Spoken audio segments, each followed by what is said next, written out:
유대인 랍비들은 성경을 미크라라고 부릅니다. 그 뜻은 행동하라는 요구입니다. 성경은 우리로 하여금 무언가를 하도록 요구합니다. 작은 나로부터 벗어나 더 큰 뜻을 이루기 위해 헌신할 때 우리는 비로소 성경의 사람이라 할 수 있습니다.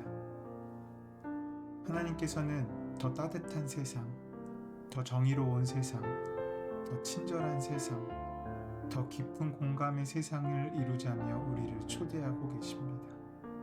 혼신을 다해 그 초대에 응할 때 우리는 하나님 나라에 속한 사람이 되며 우리의 삶의 자리는 천국의 일상의 자리가 될 것입니다.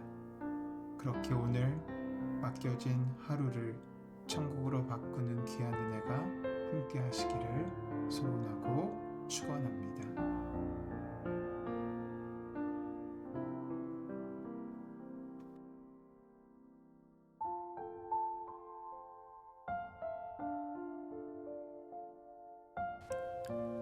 데살로니가 전서 2장 11절에서 13절 말씀. 너희도 아는 바와 같이 우리가 너희 각 사람에게 아버지가 자기 자녀에게 하듯 권면하고 위로하고 경계하노니 이는 너희를 부르사 자기 나라와 영광에 이르게 하신 하나님께 합당히 행하게 하려 함이라. 이러므로 우리가 하나님께 끊임없이 감사함은 너희가 우리에게 들은 바 하나님의 말씀을 받을 때에 사람의 말로 받지 아니하고 하나님의 말씀으로 받음이니 진실로 그러하도다. 이 말씀이 또한 너희 믿는 자 가운데서 역사하느니라.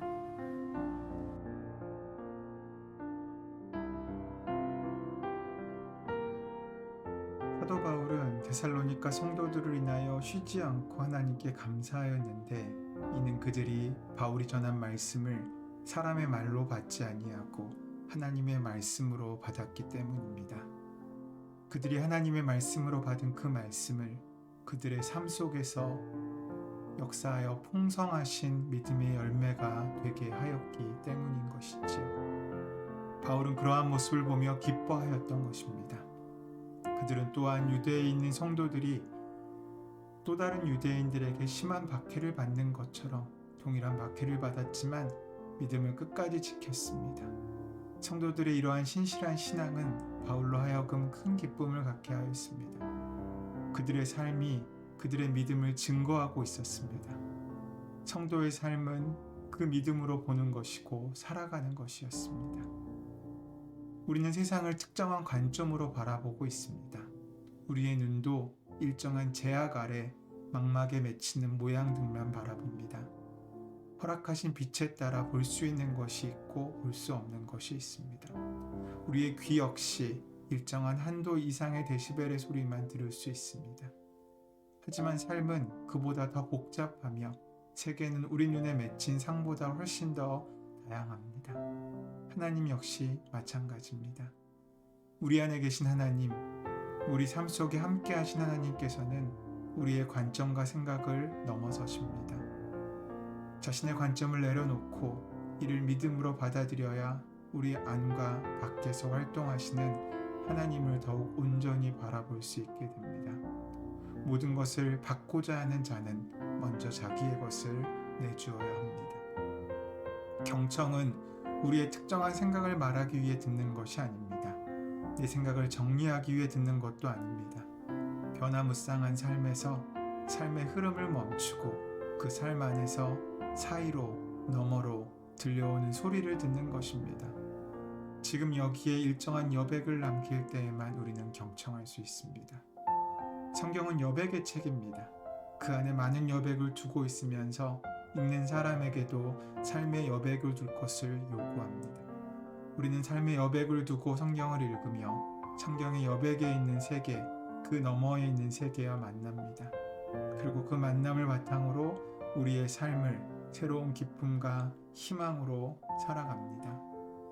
우리는 성경 66권을 묘사하고 선포하는 또는 감추고 침묵하는 내용이 우리 너머의 세계와 우리를 연결하기에 족하다고 고백합니다. 이는 각자의 삶이 이미 완결되어 있음을 뜻하지 않습니다. 성경 속에 나타난 부르심에는 두 가지 경우가 있습니다. 그것은 먼저 구원애로서의 부르심과 두 번째로 거룩한 삶애로의 부르심입니다. 성경은 우리 한 사람 한 사람의 삶이 그 자체로 고귀함을 지니고 있으며 각자의 삶에서 이루어질 구원의 결과 성화의 색이 다르다는 것 또한 우리에게 전해줍니다. 자신의 삶의 여백을 두고 말씀에 귀를 기울이며 자신의 응답으로서의 삶을 만들어 가십시오. 하나님의 말씀은 사건을 일으킵니다. 하나님의 말씀과 만난 사람은 이전에 그 사람일 수 없습니다. 물론 이때의 만남은 스쳐 지나가는 것이 아니라 가슴에 새겨지고 심겨지는 경우를 가르칩니다. 하나님의 말씀과 만난 사람은 생기 있는 삶을 살게 됩니다. 너는 내 것이라 칭찬 한마디를 들어도 살맛이 나는데 우리가 하나님의 사람의 대상이 된다는 사실을 확신한다는 사람은 어떤 큰 힘 가운데 살아가겠습니까? 누가 뭐라고 해도 하나님의 사랑이 우리 속에 애색도가 있는 한 우리는 기쁘게 살 수 있습니다. 우리의 삶은 그 말씀을 듣는 자리가 됩니다. 주의 말씀을 경청하는 자리이고 주님의 살과 피를 만나는 자리이며 하나님의 말씀이 쓰여지는 귀한 자리입니다. 오늘 그 삶을 하나님의 말씀으로 물들이는 저와 여러분 되시기를 소원하고 축원합니다. 하나님께서 그러한 삶을 결정하는 마음과 삶 가운데 십자가와 구원의 은혜와 능력을 만나게 하실 것입니다. 사순절 또 한 주를 정리하면서 우리 마음 가운데 심어야 할 것들이 무엇이 있겠습니까?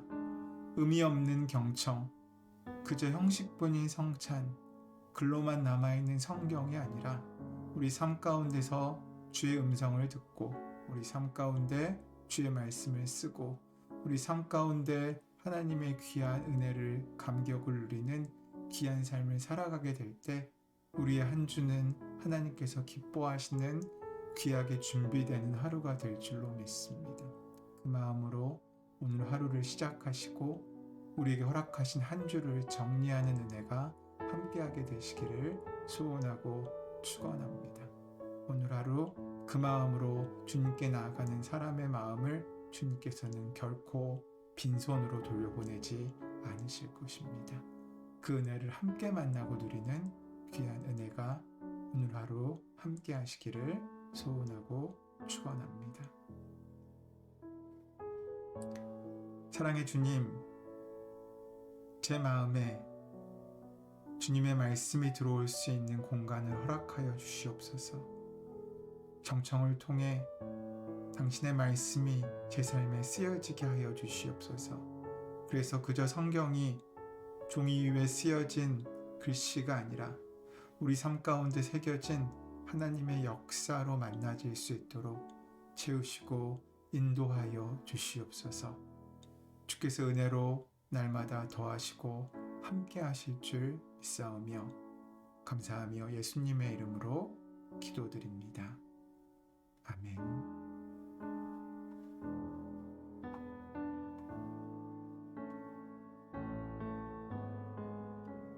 이 시간 함께 침묵 가운데 우리의 삶을 주님께서 말씀하시는 귀한 자리로 내어드릴 수 있도록 허락하신 말씀을 기억하고 묵상하며 깊이 기도함으로 하루를 주님께 맡기고 시작하신 우리가 되기를 소원합니다. 그 마음으로 함께 묵상하며 기도하겠습니다.